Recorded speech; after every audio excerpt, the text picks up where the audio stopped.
Here's another home for sale in Mussomeli, Sicily. It's right off of the main Piazza Umberto and walking distance from everything in the center of town. It's move-in ready, it has beautiful marble stairs. You walk up to the first floor and here's a restroom here, living room, and the bedroom is on this floor. The living room, I put a nice comfy sofa bed in case you do have guests. I know just the place in town that has good thick mattresses for their sofa bed so it doesn't hurt your back.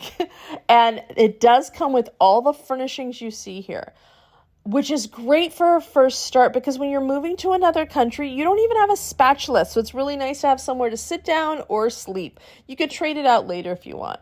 It's nice marble stairs up to the next level.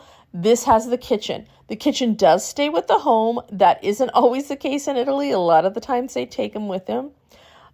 This nice kind of patio thing, you can open up the windows there, have a good cross breeze, put the table out here, or put a nice dining table in the kitchen area. I'd probably take out the sofa just to have more room.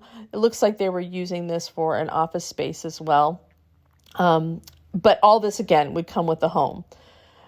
It is, as I said, it's right off of the Piazza Umberto. Right across the street is a bakery. There's tons of restaurants and shops. It's a perfect spot if you were looking to have something that you always also wanted to perhaps use as a rental because you wouldn't need a car, although there is street parking right in front. You wouldn't need a car and you could walk all over town. Now, we are not agents. We're just showing homes in our town of Mussomeli because it's so difficult finding things from afar. This house is €25,000 and it's being offered by Immobiliare Spiaggia. I will put their contact information in the comments. Like us if you want to see more.